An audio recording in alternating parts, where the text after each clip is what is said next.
peralatan yang ditakuti dari Iran, tapi dia ingin menguasai Selat Hormuz. Oke, berarti perang total ini akan menutup segala upaya negosiasi dengan Amerika berarti? Ya, itu kan perang total dalam berupa statement politik gitu. Tapi di bawah kita yakin negosiasi tetap akan berjalan dan sedang berjalan gitu.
Presiden Iran secara resmi mengumumkan perang total skala penuh melawan Amerika Serikat.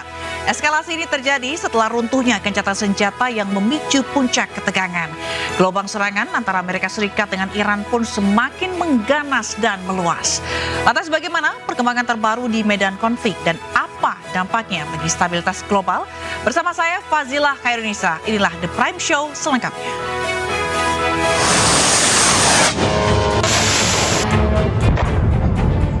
در مورد جنایت میناب هیچ شکی در مورد اینکه این اقدام وحشیانه توسط آمریکا عامدانه انجام شده وجود نداره. خودشون هم به خوبی میدونن. اما یک نکته ظریف رو در نظر داشته باشید. آمریکایی‌ها با برجسته کردن موضوع میناب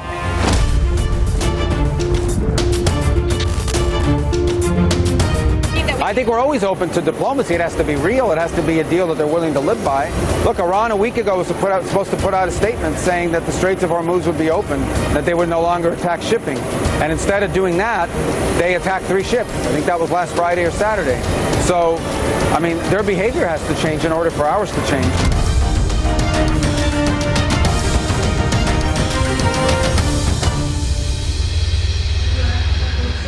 Pemirsa, Amerika Serikat dilaporkan kembali melancarkan serangan ke Iran. Serangan menghantam sebuah jembatan di Bandar Abbas.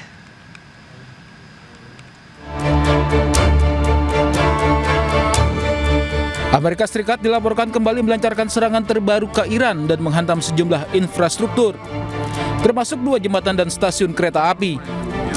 Sebuah jembatan di Bandar Abbas, Iran, porak-poranda setelah Amerika Serikat menggempur wilayah tersebut. Dampak serangan juga membuat beberapa mobil hancur dan sejumlah warga dilaporkan terluka.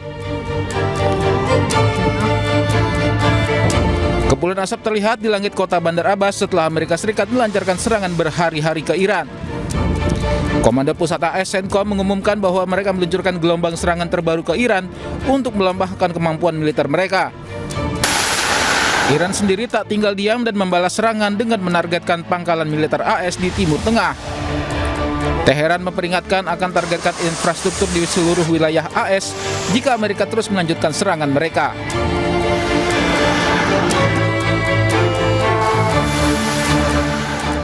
Kondisi di Selat Hormuz terus memanas. Kali ini Iran diduga menyerang kapal komersial Saudi yang mencoba melintasi perairan Oman.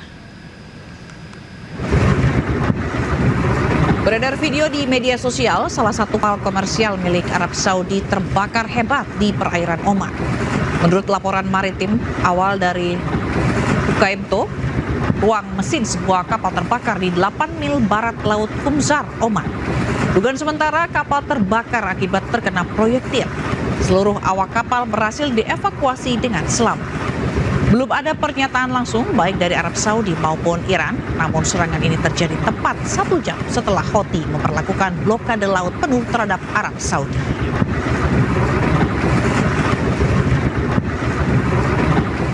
Iran terus melancarkan serangannya ke sejumlah situs-situs Amerika Serikat yang berada di kawasan. Iran menargetkan pesawat angkut militer C-17, pesawat komando dan rudal kendali.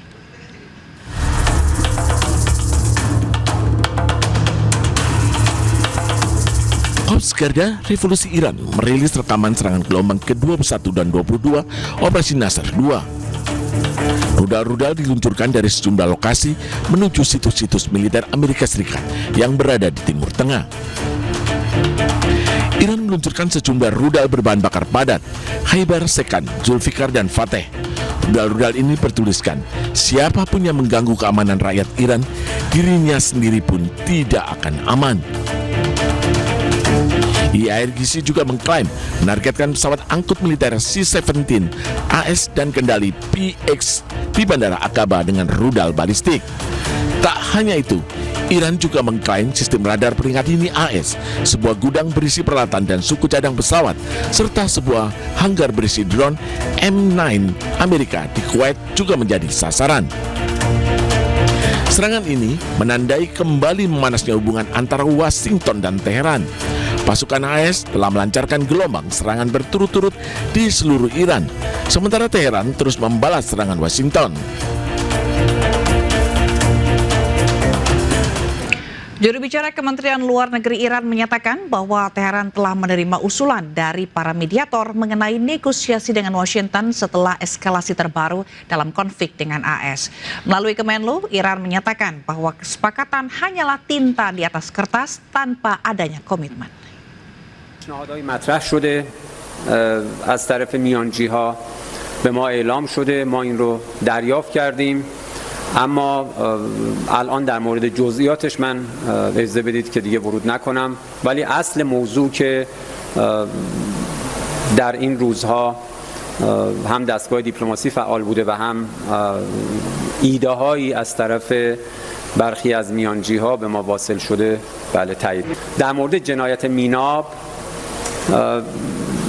هیچ شکی در مورد این که این اقدام وحشیانه توسط آمریکا عامدانه انجام شده وجود نداره، خودشون هم به خوبی میدونن. اما یک نکته ظریف رو در نظر داشته باشید، آمریکایی ها با برجسته کردن موضوع میناب در صدد الغای این پیام هستند که گویا هر جنایت دیگری که در 40 روز و بعد در همین ایام صورت گرفته حتما قانونی بوده.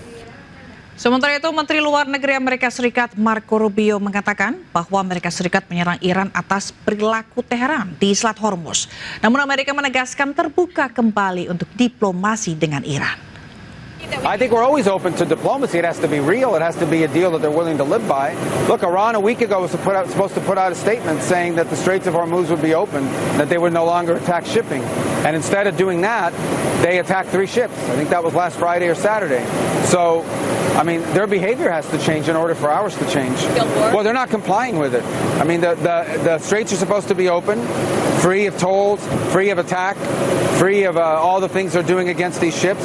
So we can't have an MOU that's alive if they're violating the terms of it.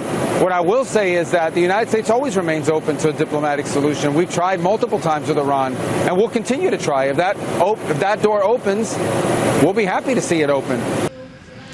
Sirena meraung di kota aman saat angkatan bersenjata Yordania mencegat serangan rudal Iran.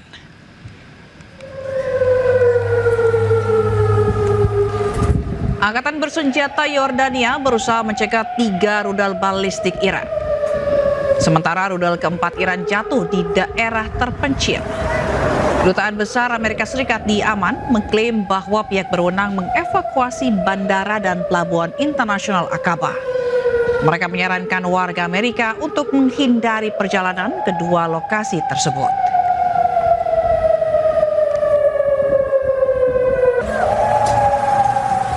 Ancaman perang total digaungkan kedua belah pihak, baik Iran maupun Amerika. Lantas apakah perang total ini akan terbukti jika benar terjadi? Lalu apa dampak dahsyat yang akan terjadi ke depannya? Sudah hadir di studio pengamat Timur Tengah Tabrani Syabirin dan serta peneliti geopolitik Aisyah Kusuma Somantri. Selamat malam Bapak Ibu sekalian. Selamat malam, Mbak Zila. Zila. Di sini. Baik, terima kasih atas waktunya telah bergabung di The Prime Show. Kita ke Pak Tabrin. Pak Tabrin, Presiden Iran maksud kami ini mengumumkan akan perang total. Mungkinkah itu akan terjadi benar-benar perang total melawan Amerika Serikat? Ya, kalau kita lihat kan posisi Iran secara dalam eskalasi politik dalam beberapa minggu terakhir ini kan terdesak dia. Maka pilihannya ya perang total. Kalau dia tidak perang total, lalu alternatif yang mau dia pilih apa gitu. Karena sekarang serangan Amerika yang membombardir, kalau sebelumnya kan hanya sekitar di Selat Hormuz gitu. Sekarang dia sudah masuk ke ke Bandar Abbas, kemudian masuk jauh ke daratan Iran gitu. Kemudian yang kedua, Amerika juga sekarang sedang memainkan bagaimana suku Kurdi di dalam Iran itu untuk memberontak gitu. Karena itu dipersenjatai. Nah, berarti ini bukan hanya pernyataan politik ya, tapi juga yang mewakili semua rakyat Iran gitu untuk melakukan perang total ini menurut ya Pak Tabrin. pilihan lain apa? Kan tidak ada pilihan sudah. Kalau dia perangnya masih terbatas ya dia siap-siap untuk jatuh dalam waktu yang mungkin tidak begitu lama gitu. Karena Amerika dalam semenjak tanggal 10 kalau tidak salah 10 Juli ini masih menyerang Iran gitu. Karena kalau kita lihat ya kalau tidak ada perang total, maka Iran akan kehilangan segalanya. Karena yang dituju oleh Amerika sekarang ini, buat sementara itu dia bukan mau membongkar senjata senjata nuklir atau peralatan yang ditakuti dari Iran, tapi dia ingin menguasai Selat Hormuz. Oke, berarti perang total ini akan menutup segala upaya negosiasi dengan Amerika berarti? Ya, itu kan perang total dalam berupa statement politik gitu. Tapi di bawah kita yakin negosiasi tetap akan berjalan dan sedang berjalan gitu. Tapi dilihat sekarang ya Iran nampaknya harus menggunakan bahasa itu karena selain itu nggak ada alternatif. Karena kita lihat pangkalan-pangkalan Amerika yang ada di mana, di Dubai, Uni Emirat Arab kan, di Kuwait, di Qatar, di Bahrain dan terakhir di Yordan ikutan dihajar oleh rudal-rudal dari Iran gitu. Itu yang kita lihat gitu. Oke, Mbak Aisyah, menurut Mbak Aisyah, pengumuman perang total ini akankah menutup benar-benar jalur damai atau negosiasi damai antara Amerika dengan Iran? Ya, pertama kita harus lihat definisi dari perang total ini kan mengacu ke penggunaan seluruh elemen di dalam bernegara, termasuk diantaranya adalah ekonomi. Lalu kita bicara juga tentang misalnya masyarakat ya, persepsi, psikologis, resources dan masih banyak lagi. Dan saya kira selama ini apa yang dilakukan oleh Iran ini baru perang terbatas, betul. Nah, tetapi permasalahannya kalau sudah ada ya kalimat perang total berarti ini secara menyeluruh mereka akan menggunakan seluruh sumber daya mereka untuk digunakan sebagai perang, khususnya untuk industri-industri yang sifatnya itu dual function. Misalnya saja industri makanan, pangan ya, industri sipil untuk pembangunan dan lain-lain. Jadi semuanya itu akan dikerahkan untuk keperluan perang. Nah, yang menarik kita lihat di sini, sebenarnya perjanjian di tanggal 19 Juni kemarin itu secara ide masih mengambang. Ya, dalam artian sebenarnya dua negara ini masih menginginkan adanya perundingan di antara Amerika Serikat dan Iran. Dan saya rasa seluruh negara di dunia ini menginginkan damai, kecuali Israel. Ya, nah Tetapi permasalahannya setelah terjadi kemudian eskalasi yang dimulai dengan kemudian perbedaan pendapat ya antara Amerika Serikat dengan Iran terkait kemudian pasal kelima dari MOU tersebut, saya kira sekarang kedua negara itu sudah kembali terjebak di dalam yang namanya escalation trap. Akhirnya apa? Secara operasional MOU yang ditandatangan tersebut ini sudah tidak berlaku lagi. Jadi eskalasinya terus menaiki tangga eskalasi, meskipun sebenarnya kedua negara ingin sekali untuk melanjutkan diplomasi. Nah, saya kira sebenarnya yang perlu diwaspadai di sini ini adalah sebenarnya perbedaan pendapat di dalam negara domestik, baik itu di dalam Iran maupun di dalam Amerika Serikat sendiri. Kita lihat sebenarnya di Amerika Serikat dari segi Kongres ini mendukung sekali untuk menghentikan perang, dibuktikan dengan ditandatangannya War Power Resolution kemarin. Nah, akan tetapi kemudian kita lihat Donald Trump ini kan masih didukung oleh politisi hawkish Amerika, terutama sponsor-sponsor politiknya yang masih sangat dekat dengan Zionis Israel di sana. Ini menyebabkan sebenarnya Donald Trump ini perlu mengambil sebuah posisi yang win-win solution, di mana dia harus mengamankan sebenarnya kemenangan simbolik yang bisa diklaim sebagai hasil dari perang ini ke publik Amerika Serikat. Jangan sampai legacy yang kemudian dimiliki oleh Donald Trump itu dikenal sebagai seorang presiden yang tidak bisa menyelesaikan perang yang dimulainya. Oke, baik. Tapi bagaimana kekuatan Iran untuk jor-joran ini melawan Amerika? Jadi dijawab dulu, Mbak Isa, karena kita harus jeda terlebih dahulu. Pemirsa jangan kemana, tetaplah di The Prime Show.